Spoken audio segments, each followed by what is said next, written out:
Hello, ladies and gentlemen. It is currently Tuesday, October 25th, 2011, and this is part number 2 of Day 9 Daily number 365, where we learn to be a better gamer.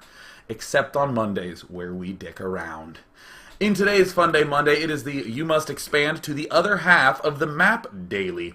We got the chance to meet a wonderful, wonderful tryhard named Nubcakes, and if you see him on the ladder, you tell him he's awesome for me.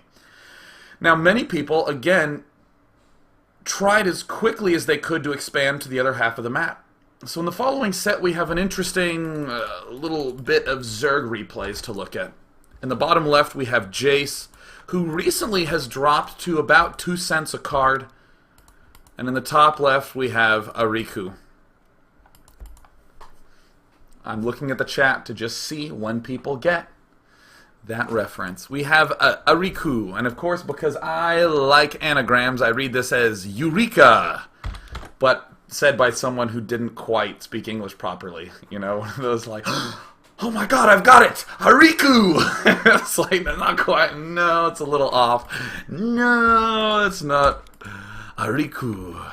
Ariku. Alright. He's going to go ahead and sculpt his mind to the front of his base where he'll build a pylon. It's well lit. It's raining a little bit. Ariku going to go ahead and he's going to do an extractor trick. He's going to, okay, there it is. Made $19 off that. He's going to send out this one little droney guy. We're going to see Jace hang out. Sad. Alone. He's not even in a sideboard anymore. In the bottom corner, we also see Jace is continuing to not do anything at all. He's just... He's actually sitting still. No, he's building a cannon. He's building a forge. He's getting ready. He's chrono boosting. Alright, and we do see, okay, this drone conspicuously starting to get a little bit itchy in the trigger finger, as we will soon see many Zergs do. Ariku is getting the gas pool upgrade, thereby allowing him to get as many of those essential upgrades as he can. Uh-oh. Alright. Poor Jace probe. Nothing to see here. This drone will stay tapped until end of turn for sure. Meanwhile, this drone, look, he sees it. He's like, yeah, oh yeah, that's nothing. I'm not that worried about it. And Ariku, nobody saw me. This is like one of those Disney movies where they have like the hippopotamus trying to hide behind like the light pole, and he's like bowing out on all sides. You try to hide a hatch in the base, but of course never discount the effectiveness of a base in your base, because that is exactly how Katz wins 90% of his Zerg with Protosses. Whoa, that chrono boost was mighty loud. Wow. This is actually just a fairly straightforward, nice game by Ariku, right? He's going to be getting himself some Zergling speed. He's not getting his queen yet. He had to save up and build this nice big base in his base. Oh, double gas coming up for Jace, who's just not really expanded yet. He's getting ready to build his gateway, and yeah, there's like a hole here and a hole here, and I think you can maybe fit some Zerglings through here. Maybe the... No, there's actually a little space there as well. Jace is kind of having a little bit of a struggle because he doesn't have a wall of Tangle Cord up right now. Wow, my god, there are probably like 5 people watching like now who are like, whoa, that joke was perfect! Oh, yeah, and that's what I do. I value the joke of the 5. For any of you who don't play Magic the Gathering, go play it for a while, come back and go, in retrospect, it was quite funny. Do one of your monocle raffles. Now we do see Ariku. Eureka! An evolution chamber. This will help him get upgrades for his hatchery rush. Alright, he's building the queen. Nexus going down for Jace. Alright, it looks like we're stumbling upon what could be a Wallen. You know, because I think it was the Sumerians who invented the wheel. And I just love the idea of that process where they started with like a triangle. It was like, phoom, phoom, phoom. And they're like, well, let's go with a square. And it was like, doom, doom. And then they just started getting maybe like a, finally to the wheel, and that maybe felt good. Jace is the sort of person who was the inventor of the wall, and he's sort of kind of stumbling across with as many as he can. I think there's still some space here and also here and there, but you know, no big deal, no big deal. Because this is always a little bit intimidating, where you start seeing some drones. Yeah, drones. Oh no, a spine crawler, and of course, the total panic ensues. Uh-oh, Zerglings coming in. Coming in, the Queen coming in as well. The Queen starting to get ready to do lots and lots of damage. The most perfect strategy ever seen. And as if it weren't going well enough, he's getting the +1 armor upgrade. This will make his larva very resilient to probe fire. And there he is, killing off one drone. The surround with literally everything he's got. The Queen will fall, and the crowd goes nuts. Watch her split into gag. Oh my god, that was so gory. That was like a scene from 300. Well, you know what? Let me try to do as best a job I can of that 300 type action. Slow it down to normal. Alright, and then we get one of these angles. Here it comes, and oh my god, the body part even flies in the exact same way as last time. That is so cool. What is this part anyway? Is that the stinger? Is that just like a large shoulder pad from her blazer that she wore? A business lady queen? Alright. Either way, the battle ensues. Ariku trying to do as much damage as possible, and the pokes and the spine crawler will fall, taking maximum damage. Probes pulling back, casually back to mine.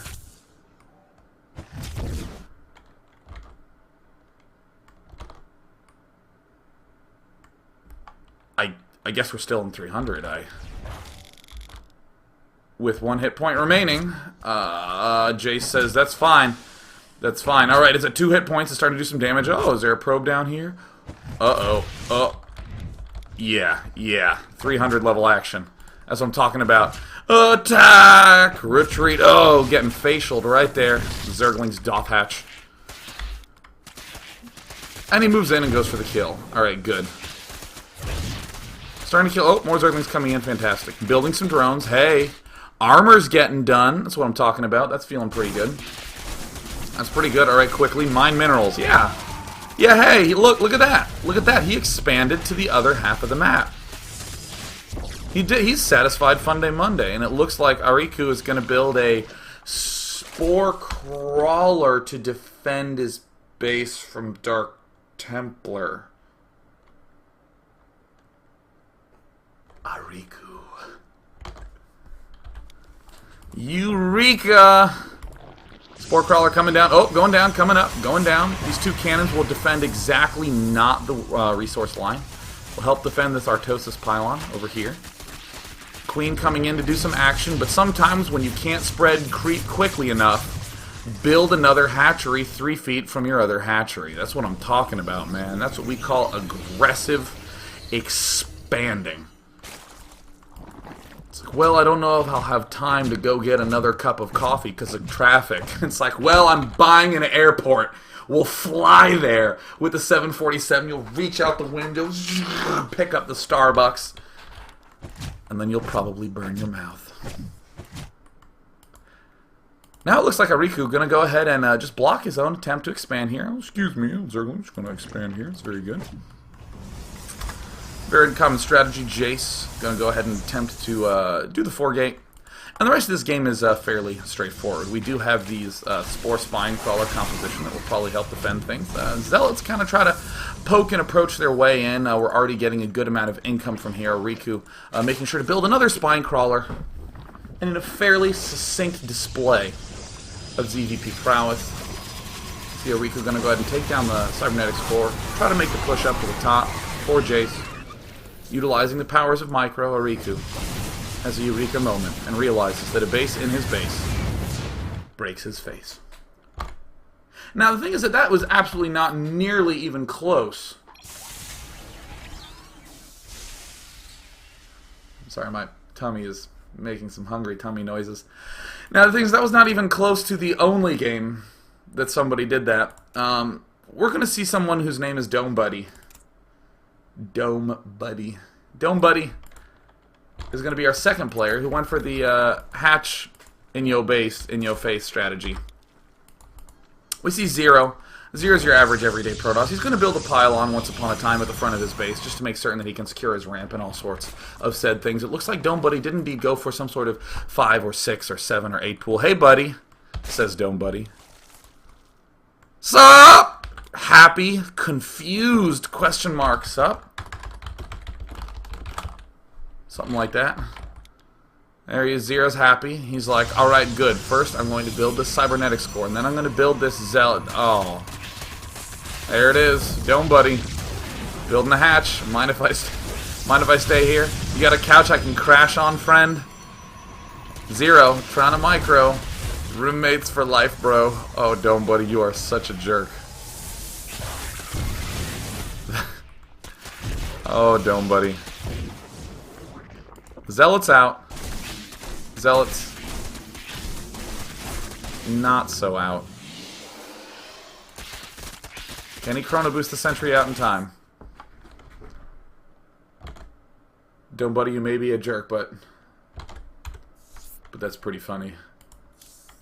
I'm sure Dome Buddy did many a titter when he built that hatch there. I was like, mind if I stay here? Oh my god. Oh my god, this is real life. But of course, all of these styles pale in comparison to this wonderful game on Xel'Naga Cavern between Short-Lived and Blazer. Let's go ahead and load up the game and see a little bit about what happened. Whoops, accidentally loaded up the same replay twice in a row. Attempt number 2 incoming, guys. Let's go into this wonderful game between Short-Lived and Blazer. I'll even show you that the screen is loading right now. Up in the bottom left, we see Blazer. Your average everyday... Now, I just want to describe this moment. We've only been seeing the game for about 12 seconds right now, but, like, imagine if this were a major tournament and Blazer was someone like, I don't know, let's pick someone at random here. Complexity MVP's Dongray Gu.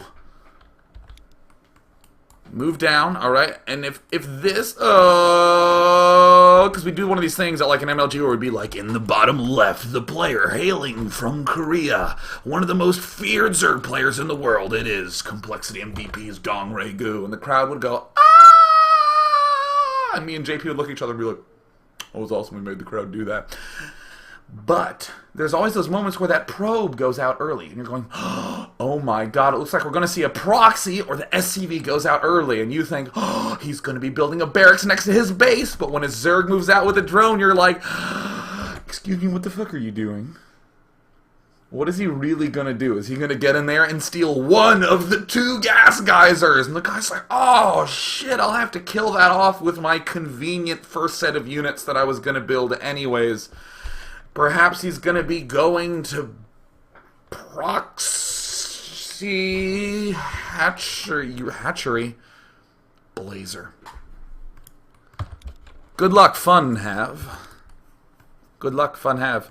GLHF, buddy. You know, I swear, I've seen you before. You're my favorite. This is a wonderful moment where we have what we call parallel conversations. I don't know if you've ever done this, but you go back through like your old Skype log and there's someone you were chatting to and you realize that both of you were talking independently about 2 completely different things. None of you having any interaction except for occasionally being like, LOL. Yeah, so anyways, I was at that party. And he's like, yeah, I was playing an SC2 game. Oh yeah? Parties are cool. Anyways, you see how this gets abbreviated? Anyways, because you want to go back to talking about whatever the hell you wanted to talk about. And it's a moment like this when I realized that I actually didn't need other people, that I could actually sit in my room and talk to myself. That realization happened on October 22nd, 2009, and that was Day 9 Daily number 1. Anyways, see Blazer moving up to the top. I think I've played. Whoa! A Zerg named Blazer. Shut up, Short-Lived. You missed the action. Here it comes, here it comes. I'll rally to my front, thereby helping me be more efficient in terms of building those supply depots. No! Wait, did he actually just see the drone? Wait a minute, maybe that moment was just actually terrible. I think I've played a Zerg named Blazer. Here comes short-lived. I think I've played a Zerg named Blazer, and here it comes. Yeah, look, there's a drone like right there. Like totally saw it. That's great. That's great because this drone is going to hide in the bottom of the base. And if he works hard and saves up, he can afford a hatch one day. This is the Horatio Alger story. I'm sorry, sir, but I have a drone in your base, says Blazer, in a surreptitious fashion. Blazer's thinking that. But I don't not recall playing against a Terran by the name of Short-Lived. I love, like, quintuple negatives. Hey, do you want to go get pancakes at Denny's? Well, that isn't not something I don't want to do. Now. That's so good. I just... Do you want to go get pancakes? No. I am talking to myself in a room alone. This is great. Not no. That strategy ain't not good.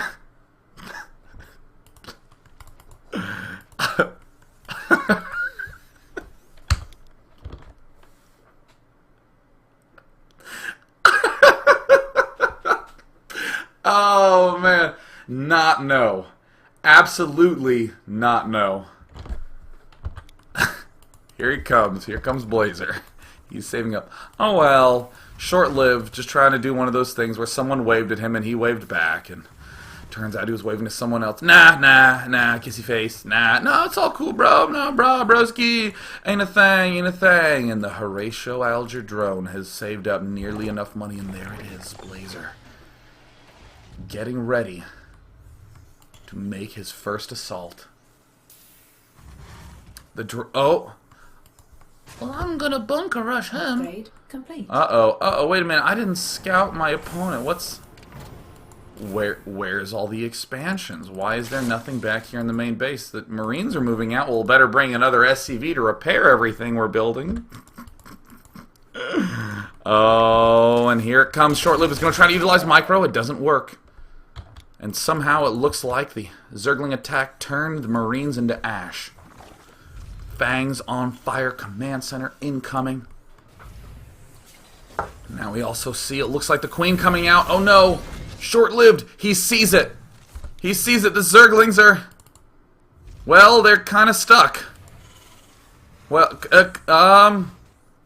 He's kind of got it. The larvae are popping. Okay, the Marines are shooting it. Well, when the Queen comes out, he can try to help to... Alright. Kill the hatch. Attack the hatchery. Lolorific. Alright, attack the hatch. And, you know, on second thought, maybe we better not attack it, because we kind of want that larva inject to pop off.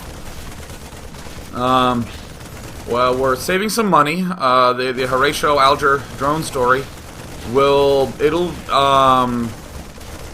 be here in a moment. It'll be okay, and get ready, the larva's gonna pop off. Blah, and there it is. Quickly, attack the hatchery. And despite all of that, the Zerglings hatch, the broodlings pop out. See you later, short-lived. Got him. We built an extra drone with one of those larvae, so that way we can make attempt number 2. Getting it done. And the push worked out great. Adding some creep tumors, spreading the creep lane. Aww. Has left the game. Do I know you? I think I may have played a Zerg named Blazer before. Oh, don't worry if you don't know about it. It's fine. Let me buy you coffee. It's totally cool. Is that a hatch in my base? Pfft, lame. I'm out of here. And he gets it done. It's going to wrap up part number 2 of Day 9 Daily number 364. And when we come back, we have one final Terran vs. Terran to end them all. Don't go anywhere. This is Day 9 Daily number 364, and you look awfully pretty today. Part number 3 coming up. Lining them up.